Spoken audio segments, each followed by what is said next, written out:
बिस्मिल्लाहिर्रहमानिर्रहीम। So our next topic is the Alzheimer dementia. ठीक है, और इससे पहले we have gone through the causes of the acute confuse state and chronic confuse state. Acute confuse state was called the delirium and उसका mnemonic था, vitamin causes थी।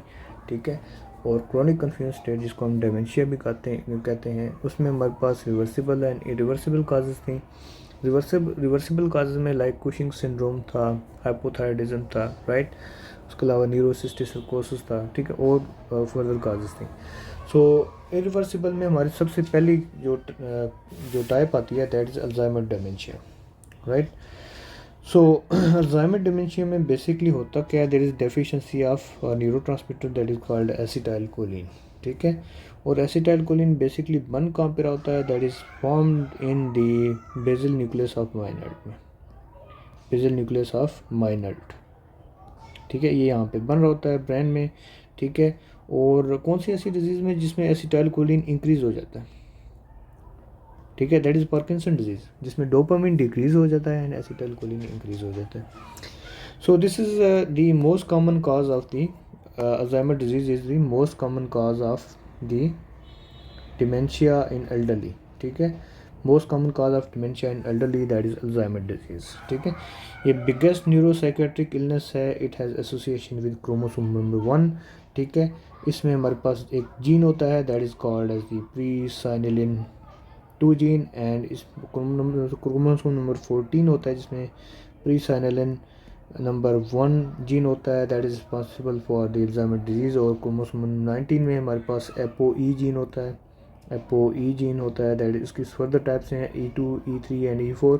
ठीक है, these are this responsible for the Alzheimer dementia. और एक हमारे पास early onset dementia that is seen with Down syndrome, जिसको हम प्री साइनल डेमेंशिया भी कहते हैं। ठीक है, तो डाउन सिंड्रोम के साथ हमें अर्ली एज में, ठीक है, वैसे तो जो अल्जाइमर डिजीज़ है दैट इज़ ये हमारे पास एल्डरली की डिजीज़ है। ठीक है, यानी कि मोर देन 60 ईयर्स या 70 ईयर्स की डिजीज़ है। ठीक है, लेकिन अगर अल्जाइमर डिजीज़ हमें मिल रही है इन लेस दैन 40 ईयर्स, ठीक है, तो that is seen with Down syndrome. ठीक है, इसको हम प्री सेनाइल डेमेंशिया भी कहते हैं। ठीक है, right. So what is pathogenesis behind that. ठीक है, so let's talk about pathogenesis. ये हमारे पास डीजेनरेटिव डिसऑर्डर है। ठीक है, there is deposition of beta amyloid peptide, ठीक है, which is degradative product of amyloid precursor protein. ठीक है, और ये कहाँ पे डिपॉजिट हो रहा था, ब्रेन के अंदर, leading to loss of neurotransmitters and neurons and neuronal pathways. ठीक है, राइट।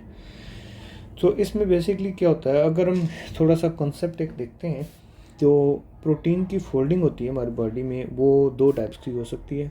ठीक है, वो अल्फ़ा प्लेटेड हो सकती है या बीटा प्लेटेड हो सकती है। ठीक है, अब amyloid precursor protein they undergo beta pleated folding. ठीक है, अब क्रोनिक इन्फ्लेमेशन जो होती हैं, क्रोनिक इन्फ्लेमेशन की वजह से ये जो WBCs यानी कि मैक्रोफेजेस वगैरह जो होते हैं, WBCs एंड मैक्रोफेजेस, ये कन्वर्ट कर देते हैं अल्फ़ा प्लेटेड को इनटू बीटा प्लेटेड में। ठीक है, अब ये जो बीटा प्लेटेड है ये डिपॉजिट हो जाती है बॉडी के डिफरेंट ऑर्गन्स में। ठीक है, अगर ये डिपॉजिट होती है बॉडी के ऑर्गन्स में, बिटवीन सेल्स डेवलप होती है, इसको बोलते हैं एमाइलोइडोसिस।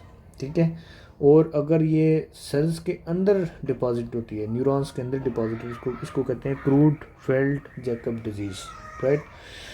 तो अगर ये न्यूरॉन्स के बाहर डिपॉजिट होती है, लाइक दिस इज़ न्यूरॉन, ये हमारे पास न्यूरॉन है। ठीक है, और यहाँ पे एक न्यूरॉन है। ठीक है, इसके डेंड्राइट्स हैं। ठीक है, और यहाँ पे एक न्यूरॉन है और ये इसके डेंड्राइट्स हैं। ठीक है, ओके, ये इसका एक्सॉन है, ये इसका एक्सॉन है।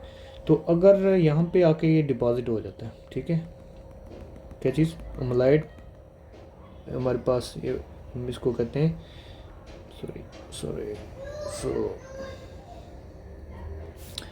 राइट, अगर ये यहाँ पे आके डिपॉजिट हो जाएगा तो क्या होगा।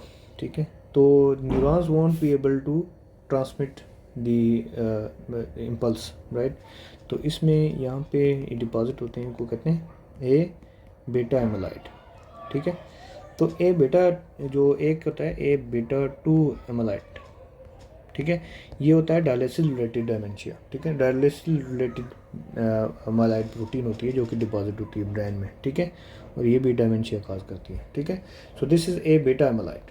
तो इसमें क्या होता है कि ये डिपॉजिट हो जाता है कहाँ पे, बिटवीन न्यूरॉन्स, ठीक है। तो क्या होगा, इसकी वजह से क्या होगा कि there will be loss of the neurons, neuronal pathways जो है ये डिस्टर्ब हो जाएंगे, ठीक है, और there will be loss of neurotransmitters, ठीक है, और न्यूरॉन्स इवेंचुअली डेड हो जाएंगे, ठीक है, राइट। सो इसमें एक चीज़ तो ये है, ठीक है। दूसरी ये है कि हमें क्या चीज़ हमें मिलती है, दूसरी को हम कहते हैं जो सेल के अंदर हमें मिलते हैं, दो तरह के हमें टेंजल्स मिलते हैं, जिनको एक को कहते हैं न्यूरोफिब्रिलरी टेंजल्स, ठीक है, एनएफ टेंजल्स, ये सेल के अंदर हमें मिलते हैं। अगर यहाँ पे मैं एक न्यूरॉन बनाता हूँ, अच्छा सा न्यूरॉन बनाया, और इसमें हमें इस तरह की अगर टाउ प्रोटीन अगर हाइपर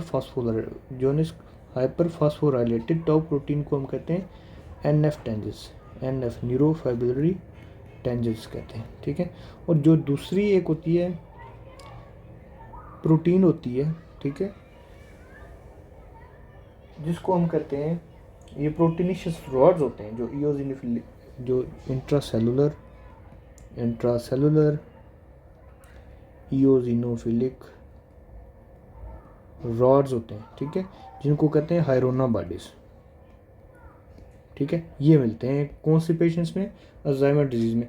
अगर इसी तरह के हमें इओसिनोफिलिक बॉडीज़ हमें मिल रही हैं, इंट्रासेलुलर मिल रही हैं पार्किंसन डिजीज़ वाले पेशेंट में, तो उसको उनको लिवी बॉडीज़ कहते हैं, लिवी बॉडीज़ कहते हैं, ठीक है।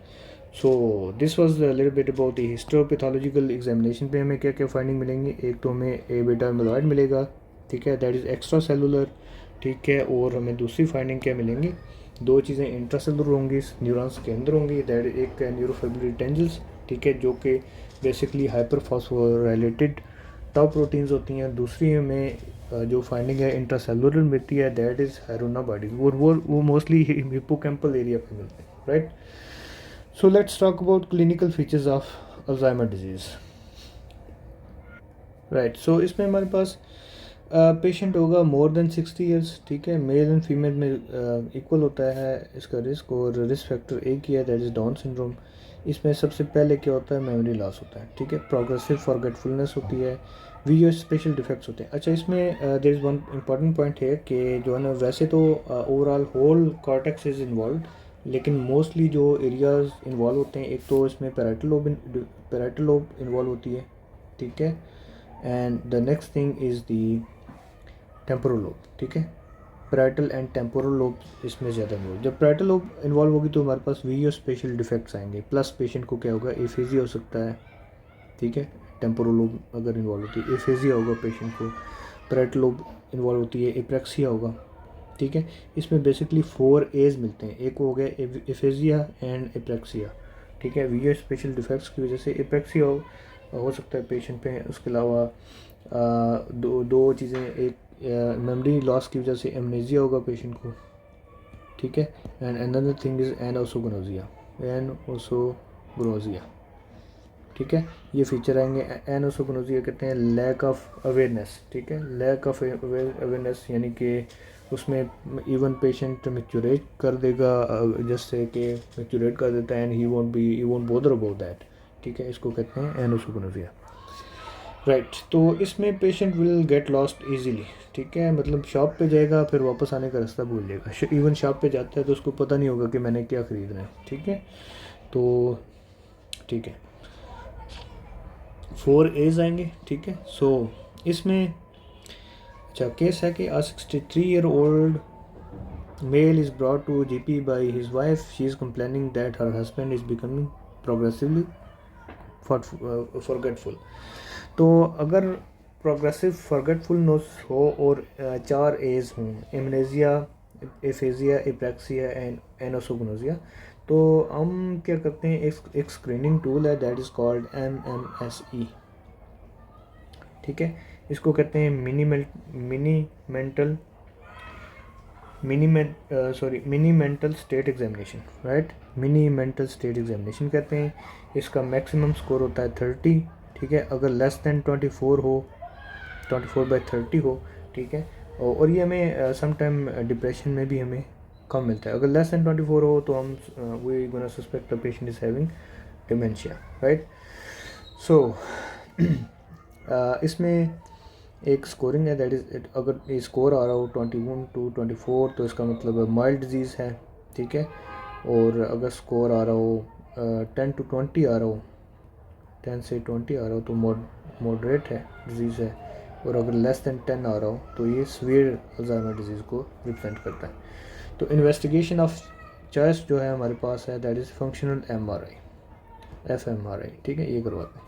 सो ठीक है, अब बाकी फीचर्स देखते हैं। तो later on their will B non standard features, इसमें जो बिहेवियर चेंजेस आ सकती हैं, पर्सनैलिटी चेंजेस आ सकती हैं, एंगर एंड फियरफुल हो सकता है पेशेंट, हेलुसिनेशंस, इल्यूजन्स, डिल्यूजन्स आ सकती हैं, ठीक है। उसके अलावा डिसइनहिबिशन होगा, जस्ट मैंने पहले बताया कि पेशेंट में इमिक्यूलेट इन फ्रंट ऑफ यू। सो उसके अलावा पेशेंट में क्या होगा, इनअटेंशन होगी, ठीक है, म्यूटिज्म होगी, ठीक है, राइट। और पेशेंट विल बी सेडेंटरी, तो ये live in their own world of preoccupied emptiness, ठीक है। और attendant will be just like chained with the living corpse, ठीक है।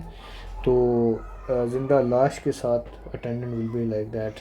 तो राइट, सो